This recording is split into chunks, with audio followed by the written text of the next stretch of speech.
Welcome to the Own It Powercast, the place to be when you get serious about making big changes and accelerating growth in your life and in your relationships. Finally create the life you've always wanted, living life on your own terms. Learn how to take your fear and turn it into powerful choices that will create sustained change. Now your host, Mary Baker.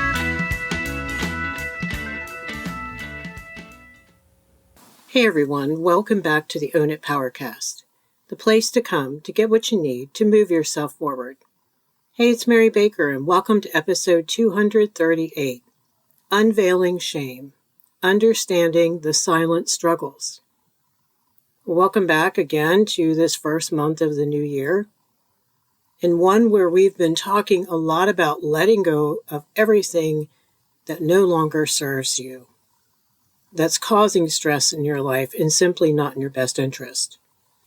Last week, we talked about confronting our avoidance tendencies because they so get in the way of self-confidence and of having good relationships where there is connection and trust. Well, today we're going to get into one of the core causes of avoidance, and that is shame. A very important topic that personally I don't think gets enough attention when we're looking at the origins of self-esteem and communication issues.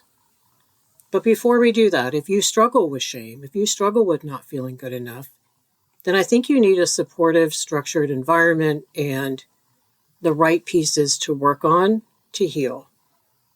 As I've been letting you know, my course is live. It's a 12-module immersion course delivered over 6 months. It's self-paced, but there's also some great group coaching there and some one-on-one if you need it. It's really neat to see it help people grow, and I'm getting some amazing feedback.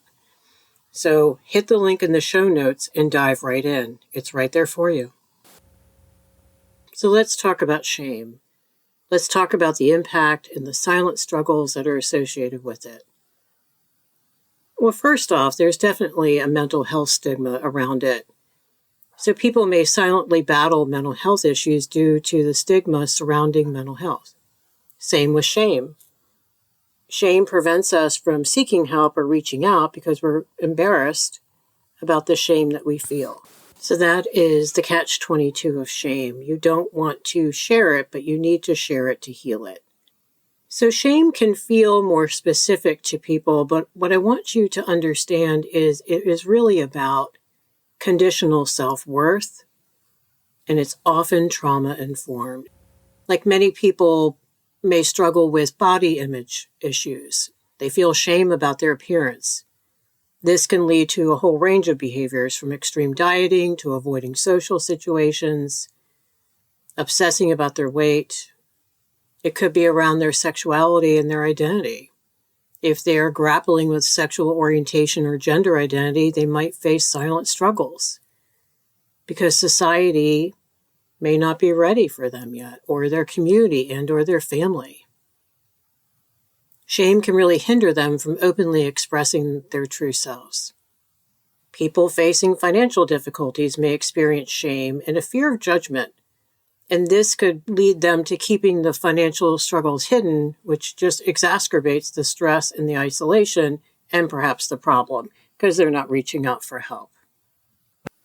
Survivors of trauma most likely carry a huge burden of shame associated with their experiences. And the fear of judgment and or disbelief can lead them to keep their past silent, which keeps them from being able to heal. So that has huge impacts on their mental health in their life. Children or adults may silently struggle to meet parental expectations, no matter how old they are. Feeling shame if they perceive themselves as falling short. This can affect all of their relationships and their self-esteem. Students facing academic difficulties may experience shame, especially in cultures that place a strong emphasis on success. If they have learning disabilities, if they're neurodivergent, they can really struggle and swallow that struggle and not share it because then they're embarrassed to talk about it and make it real. Shame is at the core of addiction and substance abuse, and then compounded by the shame that people feel because of their using, because of the fear of judgment, because of how it's affecting their life. And then people navigating conflicts between their cultural or religious background and personal beliefs may face some silent struggles because shame can arise from perceived deviations from what is expected of them. So those are some examples of how shame can show up specifically for people. But let's talk about what is a true definition of shame. It really is a complex and powerful emotion. And I think it's characterized by a deep sense of inadequacy, disgrace, dishonor, of not being enough. It arises when we think we fail to meet certain standards, no matter where they are imposed. They could be cultural norms, personal values, or internal expectations of ourselves.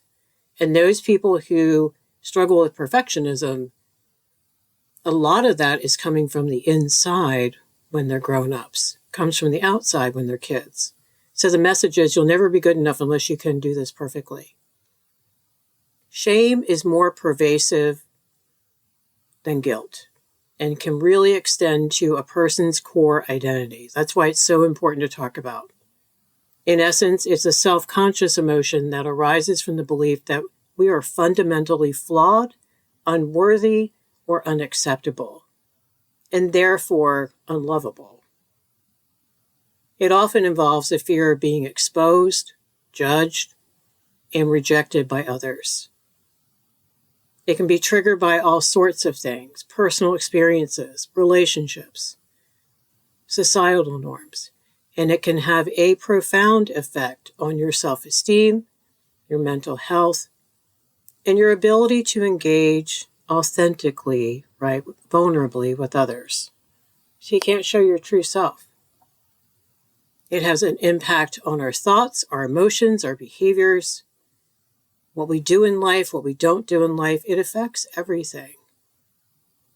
So I want to stop here and talk about the difference between shame and guilt, because there's often some confusion between the two. So shame and guilt are distinct emotions, each with its own characteristics and impacts on us. And here are some key differences. First is the focus. Shame focuses on yourself, leading to a belief that you are inherently flawed or unworthy. Like I was saying earlier, it's like a global evaluation of you as a person rather than a specific behavior. Whereas guilt focuses on a specific behavior or action, leading us to have regret or remorse for that particular act. It doesn't necessarily involve a negative evaluation of ourselves as a whole. Another aspect is internalization. So shame involves a deep internalization of negative beliefs about ourselves.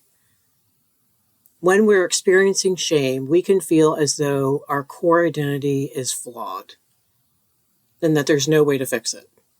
Whereas guilt involves a more externalized response, right? Where we acknowledge we did something wrong, we made a mistake, but not necessarily seeing ourselves as fundamentally bad.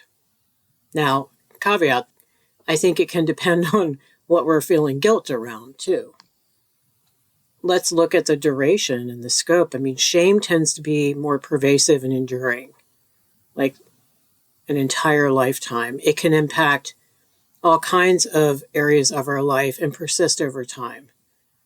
Whereas guilt is often more specific and sometimes time limited, like it's associated with a particular thing that we did, and it might dissipate over time as we take steps to rectify, make amends, learn from the behavior, become better people. So it's easier to heal. Shame often involves a fear of societal rejection or judgment and abandonment. People experiencing shame can withdraw from others because they perceive themselves as unworthy of connection. Whereas guilt can lead us to want to make amends and or seek forgiveness. So it can prompt us to take responsibility for our actions and really work on repairing relationships. That's what we mean by healthy guilt. It motivates us to make things right and to live differently, to learn the lesson and not repeat it. So basically, guilt is what I've done, but shame is who I am. It's a very big difference. The other difference is communication style. So shame will often manifest in nonverbal cues, in withdrawal and avoidance and reluctance to share our true self with others. Whereas guilt might lead to more open communication about what we feel upset about and feel bad about, because there's a focus on accountability and our desire to repair things and make things better. So it's really important to understand the difference between shame and guilt. And while guilt can serve as a constructive guide for behavior change, shame is actually a more destructive force. It requires us to look at it carefully and to work on healing it. So let's look at some of the impacts of shame, because there are many, and these are just a few. I'm sure you can think of more if you struggle with this. Well, the first one is emotional impact. And we're talking intense negative emotions, very painful ones, feelings of worthlessness, humiliation, self-disgust, isolation and loneliness. I mean, when you're feeling shame, you're probably going to want to withdraw from social interactions because you don't want people to know, you don't want people to judge you. But that just makes you feel more isolated and alone and set apart. Shame is what we keep out of the convo and out of the room, is the phrase. And yet to heal it, we need to share it. But shame makes us feel even more vulnerable, makes us feel emotionally exposed, as if people can see our emotions on the outside of our bodies. And so we create a bigger barrier to authentic connection because of that. We're so afraid that people are going to see inside and reject what's there. And what about the psychological impact? Definitely low self-esteem. It is a powerful contributor to low self-esteem because you're internalizing all those negative beliefs about your fundamental worth. You have a negative self-image, often a distorted self-perception, and that is key to remember. It's usually not based on facts. There's a lot of perfectionism, like I mentioned earlier. So that's the attempt to avoid shame. People will develop perfectionistic tendencies, setting unrealistic standards for themselves to avoid not feeling good enough. So they try to feel good enough by what they're doing. And that has a behavioral impact as well. Talk about doing. Avoidance is a big part of shame. We're going to avoid situations, people, or activities that are going to trigger our feelings of inadequacy. And that can really hinder our personal and professional growth. Like kids where you see where they can't lose a board game, or they can't lose a football game, or they can't screw up in a soccer game. Because they equate losing with not being good enough, as opposed to they're a great kid. They just didn't play well that day. Or someone else was better. Self-blame is a big one. People may engage in self-blame as a way of coping with shame. They just blame themselves as opposed to being more vulnerable and doing some of the emotional trauma work that needs to go into play. Because that's scary.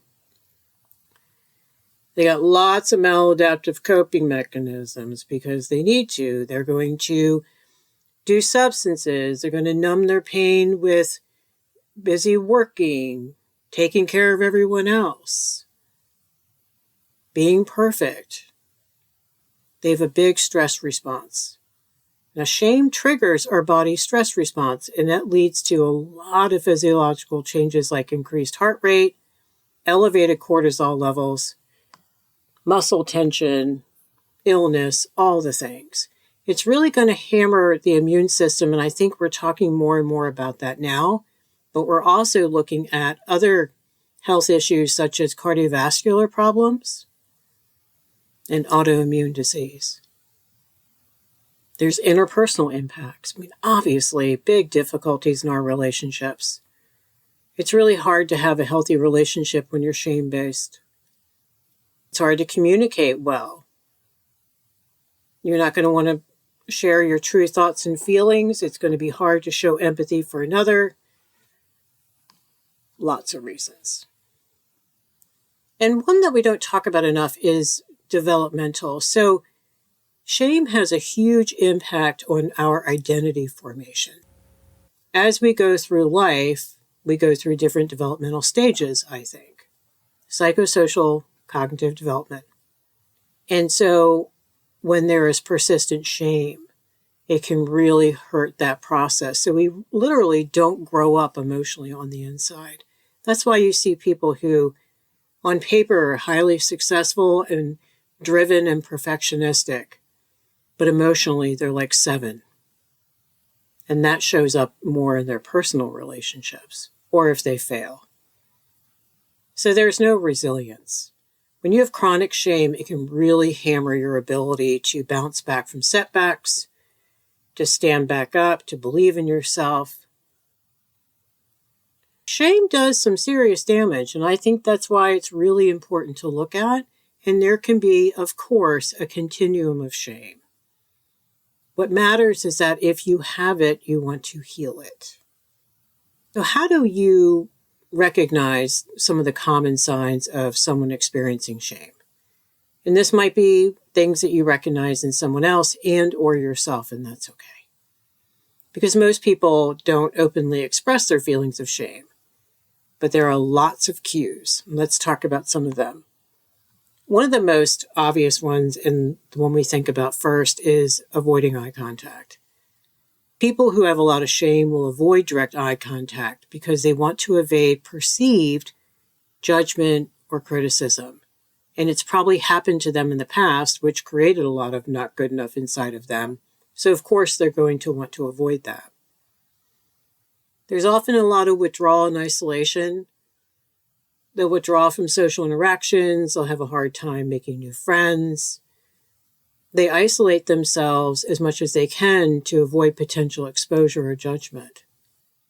Now, I want to stop here because they might be very busy people, but they can isolate by not sharing anything about them specifically. They can talk to you about things and other people and experiences and everything on the surface, but their real self. Speaking of that, there's lots of defensive behavior, which is why it's so hard for them to have good relationships or even advance in their career, because they're going to be reacting very strongly to any perceived criticism or feedback. They cannot handle it. Their body language is often indicative of shame. They might be slouched, crossed arms to protect themselves, kind of shrinking in front of you. You can pick up on lots of self-criticism and negative self-talk. They're really hard on themselves. And they can express harsh judgments about themselves. Or you can see if something happens in front of you and they drop something or they've forgotten something or they realize they've screwed something up. Ooh, they can't handle it. Because there's all this perfectionism. They're striving for a perfection to avoid experiencing the god-awful shame because it swallows them. Interestingly, they have a hard time accepting compliments or any positive feedback. They're going to deflect the praise or minimize it or blow it off or laugh it off, make a joke, because deep down they believe that they are unworthy. And a lot of people don't trust the compliment because growing up, there might have been another shoe to drop, or it was not a genuine compliment. And maybe when anyone said anything about them, they were being bullied or taunted or things like that. So they can't trust it and they can't internalize it. There's a big fear of rejection and abandonment. So obviously they have a hard time forming and maintaining relationships because of that. They're probably going to blow it up first before they can become abandoned. So they have some sense of control. There's a big reluctance to share emotions. You're not going to hear their true thoughts and emotions often because vulnerability is way too scary.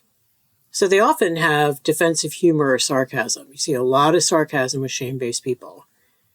That's how they get their genuine feelings of annoyance and frustration and anger and hurt and fear in a very safe, sideways way of sarcasm and focus on others. Shame-based people often over-apologize. They're always saying, I'm sorry, I'm sorry, I'm sorry, even for like little things.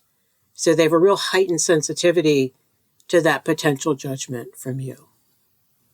There's a lot of physical symptoms. It's because they're in the fight or flight. There's blushing, there's trembling, racing heart, sweaty palms, all the anxiety things. Shame-based people have a really hard time understanding healthy boundaries and setting them. They're terrified of that rejection, disapproval, conflict. There's so much emotional trauma there in their background that they can't do it. They're the ones having conversations up in their head all the time about other people's judgment. And they can misinterpret neutral or non-judgmental statements or actions from other people as critical. They automatically assume it's critical. And then they will isolate after making mistakes. They will curl up and hide. They're so terrified of judgment, and it's hard for them when they go into that cocoon to come out. It takes a lot to bring them out. So it's really important to approach these things, if you see these things in people, with a lot of sensitivity and empathy. And if you suspect someone is dealing with shame, they need a supportive and non-judgmental environment first that will encourage them to open up and allow someone in to help them heal. And if this is you, same.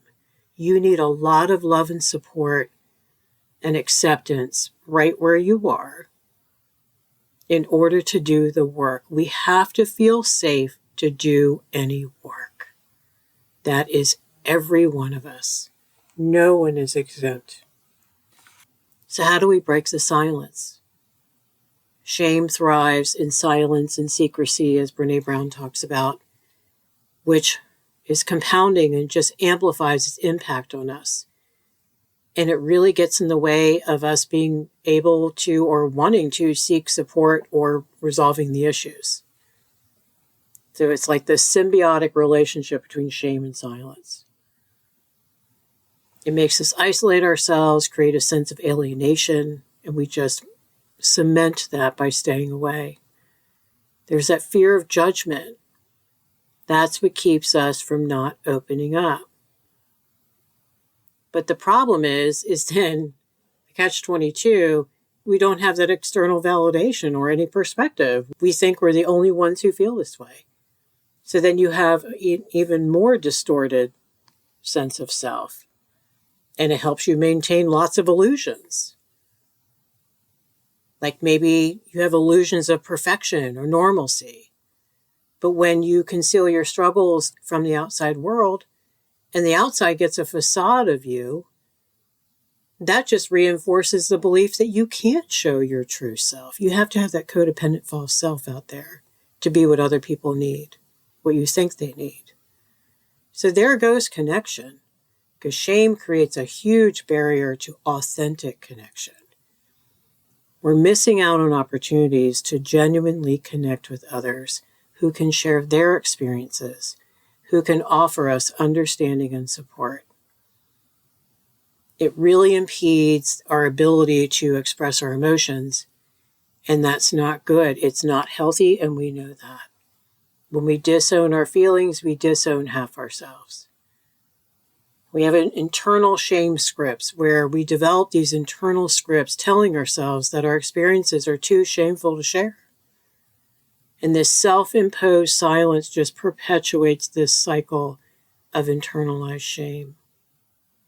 Breaking the cycle requires that we have safe places to openly communicate, where we feel safe sharing our vulnerabilities, where we can talk about how awful it feels and what our fears are. So how do we combat this? It's a combination of a bunch of different things. And I think first, self-reflection. Then opening up and admitting it and seeking support from healthy people. But first, you need a lot of self-compassion. You need to treat yourself with the same kindness and understanding you would offer a friend. You need to understand that you don't feel this in a vacuum, and there are very good reasons why you do, and a lot of them are not your fault. Then you got to work on your self-talk. You got to challenge it. You have to replace it with more realistic and compassionate perspectives. Something like, okay, so I was late again today. I really want to work on that. Instead of saying, I can't believe I was late today. I'm such a jerk. I'll never get this together. A big piece about shame is we have to share it. And we need open communication. We have to share what's really going on with trusted others. Even if you only have 2 or 3 people. Opening up about the shame diminishes its power. That's how you heal it. You bring it out into the light. But you have to be vulnerable and authentic, and you have to allow yourself to be seen and heard. That's how you heal. That's what you didn't get a long time ago. It's important, if the shame is debilitating, if there's lots of trauma back there, that you look into some therapy. If you've done all that and you still struggle, coaching can really help you explore the roots of the shame, get some good coping strategies going, and work towards self-acceptance.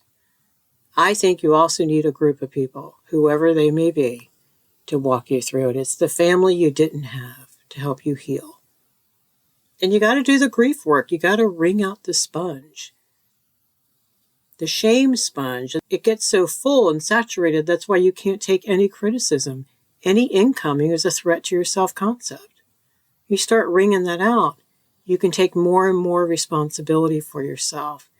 In turn, that helps you feel better and stronger, to trust yourself more. You're going to set boundaries. You're going to help protect your well-being that way. You're going to have more self-respect. This is so important. And when you set boundaries and when you take responsibility, you show yourself that you do deserve. You do deserve connection.